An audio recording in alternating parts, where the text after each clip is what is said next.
Hello, xin chào tất cả mọi người nha. Mình là nhà phân phối Miele này. Năm ngoái mình rất là nhiều nám cho nên mình sử dụng combo trị nám. Còn năm nay thì nám của mình đã giảm đi rất là nhiều rồi. Chỉ còn một ít ở đây thôi nhá. Chỉ còn một ít ở đây, các bạn cũng nhìn rất là rõ luôn đúng không? Mình quay camera thường cho nên là nám ở đâu, thâm mụn ở đâu thì đều nhìn thấy hết nhá. Những cái vết chấm nhỏ nhỏ ở đây là nó thâm do nám để lại chứ nó không phải là bị nám. Còn nám là ở đây này, đó, bây giờ vẫn còn. Ngày xưa là mình bị cái sóng mũi này và hai bên má nữa, rất là nhiều luôn. Nhưng mà bây giờ thì cũng đã hết rồi, cũng đã bớt đi rất là nhiều rồi. Còn lại một ít ở đấy là do nó bị lâu năm quá cho nên là nó chưa hết. Nhưng mà cái da mặt của mình thì nói chung là nó cũng đã dần ổn định rồi, cho nên mình không sử dụng bên combo trị nám nữa mà mình chuyển sang sử dụng combo dưỡng trắng và căng bóng này. Đó, đây là bộ mà mình sử dụng hàng ngày nhá. Đây là serum này, serum collagen bên mình sử dụng để cho làn da nó căng bóng, mịn màng, rất là đẹp nhá. Còn đây là kem collagen trứng cá hồi yến tươi nhá. Sử dụng nó rất là đẹp luôn. Một combo như thế này giá của nó là 690.000 nhá.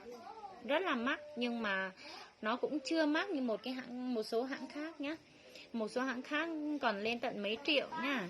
Đây, mà hãng của mình là có 690k thôi, nhưng mà sử dụng thì nó cũng đã cực kỳ đẹp cho chị em chúng ta rồi nhá.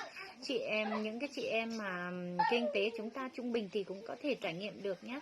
Một bộ như thế này mình sử dụng được 4-5 tháng nhá. Riêng hộp kem là 4-5 tháng. Còn serum ấy thì được khoảng 3 tháng nhé, 2-3 tháng nhé.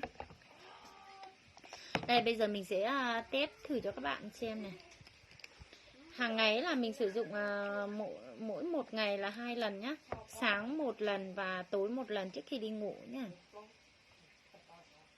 Đó. Các bạn sẽ nhổ 3 giọt, 1 giọt ở trên trán và 2 giọt ở hai bên má này.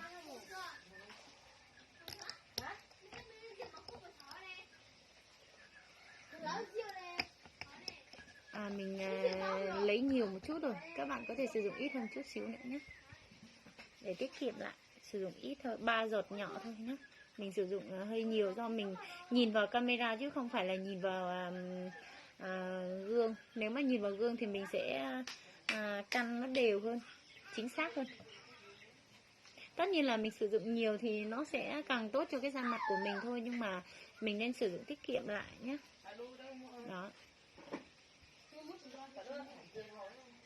Còn như mình là người trải nghiệm, mình sử dụng và mình bán, cho nên là mình rất là hóng hức, có cái làn da mịn màng căng bóng, cho nên mình sử dụng nó hơi nhiều, nó cũng hơi tốn. Ví dụ như các bạn có thể sử dụng được 3 tháng thì mình chỉ có thể sử dụng được 2 tháng thôi. Đó.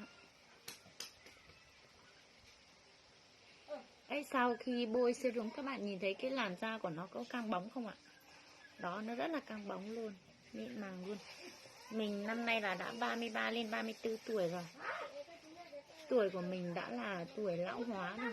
Đó. Để giữ được cái làn da như thế này thực sự mình phải nói là rất là chịu khó nhé. Tại vì mình cũng là một người mẹ nuôi những 5 đứa trẻ, cho nên là cũng không đơn giản gì để mà có thể giữ được cái làn da như thế này. Phải rất là siêng mới giữ được nhé. Đó. Các bạn muốn làm đẹp thì mình phải chịu khó nhé.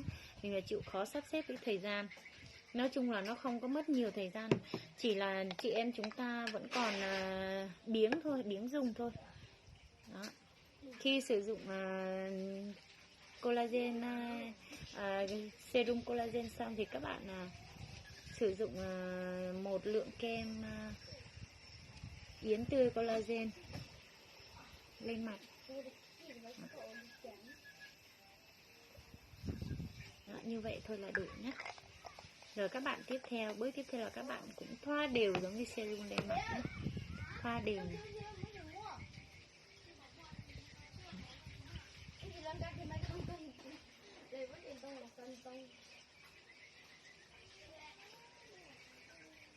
Mình chỉ mong sao để năm sau nữa là nám có thể hết nhé, nám có thể hết sạch luôn trên khuôn mặt của mình.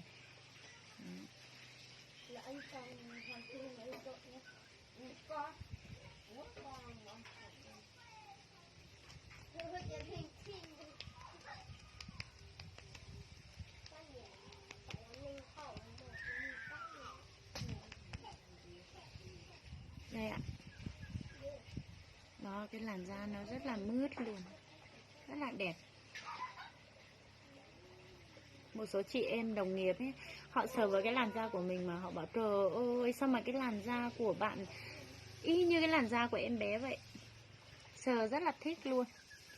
Là bởi vì mình ngày nào cũng chăm sóc như thế này đấy nhé cả nhà. Đó. Một combo như thế này giá của nó không có mắc nhé. Mình sử dụng mấy tháng trời mà chỉ hết có 690k thôi.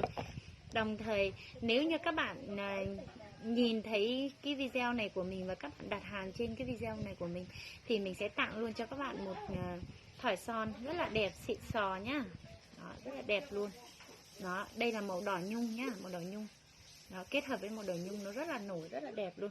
Chúng ta không cần phải đi tiệm trang điểm, đi đám cưới, chúng ta chỉ cần tô như thế này, vẽ hai cái lông mày đậm lên một chút nữa, rồi vẽ thêm mắt nữa là các bạn đã đủ để xinh lung linh rồi nhá. Đấy, xin chào tạm biệt tất cả các bạn nha.